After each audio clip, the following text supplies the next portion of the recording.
What's become really apparent to me is that everybody's words are their own magic.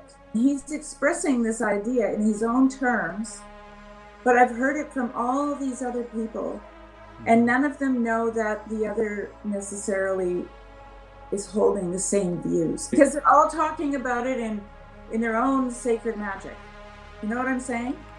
Yeah, sometimes we get sidetracked by the particularity of the mode of expression, and Right. we can't see that actually, if you look in the direction that the mode of expression is pointing, even though they may be very different, they're actually pointing at the same place. Yeah, this is what fairy tale gives to us, okay? It brings us into the land of imagery. It brings us into the land of imagination. And it's talking about all these things without using any words. You know, of course you have to tell the fairy tale, but the fairy tale is an image. It isn't, Right. It's not a proposition. And so you get into the space of fairy tale, and there isn't really anything to argue about, you know, there's nothing there to argue about. Right. I think people get a deep sense of being carried by a fairy tale. Right. Yeah. Like they No, don't that's- actually, it's like something comes underneath and lifts them up to a certain Right. transcendental, you know, perspective.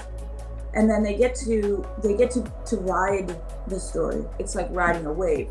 You use your body in the way that is helpful to you, okay? Right. And so you can't prescribe movement on a surfboard. Everybody's going to do it differently.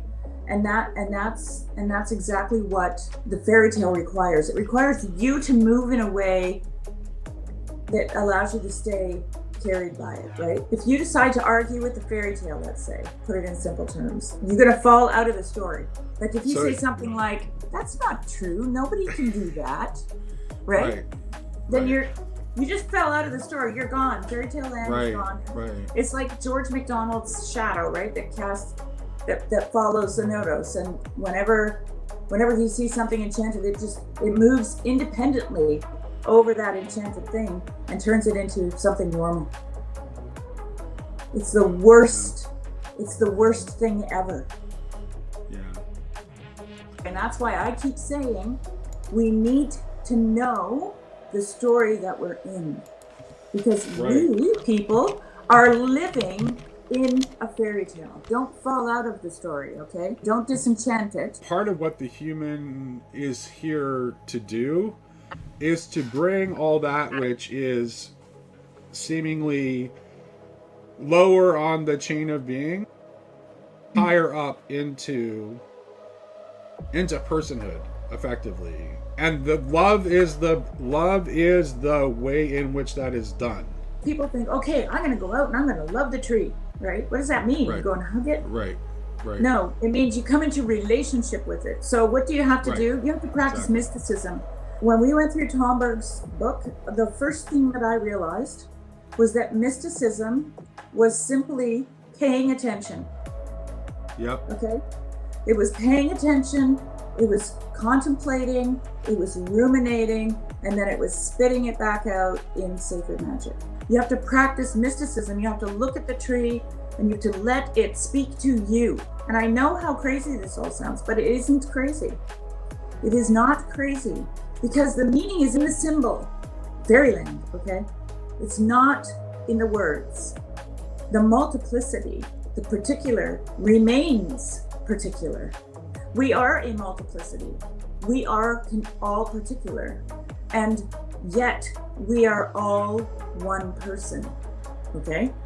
So we don't lose our particularity. We don't lose our particular meaning, right? Right. The Roman Catholic Church, you know, they did canon law in such a way that they wanted to close it off. They wanted to make safetyism, you know, they wanted to make it safe. They wanted to really get into the borders. And you could argue maybe the ecumenical councils were doing that. If you get into like an absolutized culture, chaos has to come in to renew it and refresh it. Things are relative, that's what I'm trying to say, but not arbitrary. Yeah. Like, there is no such thing as something that's completely arbitrary, because everything is relationally connected to everything else. That makes it not arbitrary, but it does make it relative depending on its context. Like, of course. I just looked up the Greek word for confession. Yeah. It's homologia, which means same word. Sort of makes me think about what we just said about that inside-outside truth being the same word together. Like what I'm saying is the same word as what's also out there. But does it mean the same word as what someone else is saying, or the same word that you believe inside? Is that what it means? How about both? We'll go with both. This is my whole point with personalism and iconic knowing, and what I want creeds to be as symbols, as icons of the faith. An icon is objectively subjective, and it's eminently transcendent. It is both. That's what it means to be personal. Is it allows for, it's a physical thing, but it's not merely a physical thing. And a person is the same way. It's like what you were saying. You can say your ideas, but you're not merely your ideas. The person is the thing behind those ideas. And so a creed, in my opinion, has to allow for personalist knowing of that symbol. So it is a thing. There are all the words there, because this is what it means to be literal, right? Of the word. You can take that literally as the word is written, but words individually are letters of spellings. The letter kills, spirit brings life. And a word within a sentence has a certain context. And all of that involves interpretation. And interpretation is fundamentally done by the perceiver. A symbol has to allow for personalist interpretation, or else you can't be honest. And that's the myth of objectivism. Treating a text like the Bible or like a creed, like it's a science book, it's craziness. I refuse to let you kick me out. I am here, Christian YouTube, to reject your offer of excommunication. I see your offer and I say no. You are not allowed to kick me out. I am going to have a seat at the table, whether you like it or not, and I will be as winsome and persistent and as bold as what I think until we are in fellowship together. Vanderclay can sometimes be like, hey, Sam, stop talking so much about the Trinity. Like, it's not good TLC manners to constantly bring up theological distinctives. I'm like, okay, easy for you to say people with a church. All right, easy for you to say people who aren't getting excommunicated. Can I just be part of the conversation? The bad conservative impulse is to not allow that. This is my tweet from like 10 years ago. The hyper-conservative impulse is to exclude and deny the fringe, and the progressivist impulse is want to normalize the fringe. Both are wrong. That's honestly what I mean by iconic knowing, is that can humanity get to the place where we move out of modernity and propositionalism and written text-based thing into a different kind of consciousness that doesn't act in such a way that the propositional tyranny is such a major factor, where you can actually have like a King Arthur round table of people with different perspectives and still have unity. I think that's what TLC is, actually, where everybody can have a seat at the table. Can you not have the kind of conservative response which denies and excludes the fringe, and then not have the like jump out of the frying pan into the fire response of the progressivist that wants to normalize the fringe? If you're dreaming of a round table, King Arthur style, where everyone gets a voice, that has to include people that want to be exclusionary. That has to include the Answermans, and they Amen. have to have a voice. Amen. The whole body joined and woven together by what every joint supplies, according to the effective working by which every part does its share, causes growth of the body for the edifying of itself in love. Yeah. And, like this part of reality that can be understood in a rational way is very limited. The rest of reality we can only know through empathically resonating with it. You will never understand what the person is talking about if you don't understand them in that way, if you don't empathically resonate with them as a human being, right? You won't be able to understand the person from outside of them. You have to enter into them at their center, right? Someone says something, so it's outside of them, right? And then the observer jumps on the thing that's outside of them and just, like a dog with a piece of meat, just rips it to shreds. But hasn't actually entered the center of that person, which provoked the thing that they pulled up and placed like a sacrifice outside of them, because that's essentially what we do when we speak, right? We're making ourselves vulnerable because we're taking what's inside and we're putting it outside. And when you diminish a person's ideas, you invalidate their experience, and there's nothing more belittling than that, right? To act lovingly towards all creatures without hope of temporal reward is already to live in the timeless kingdom where they are one. Immortality is not to be contrived by us, but enjoyed as established present fact in the other. Indeed, our business is rather to cease breaking up the time-transcending totality than to start building it.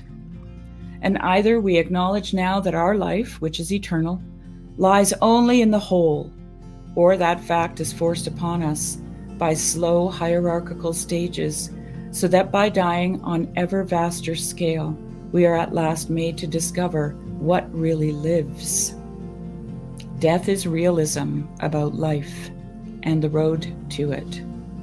He's talking about empathically resonating with somebody else. It's like when you do that, you die, right? You lay down your life for a friend.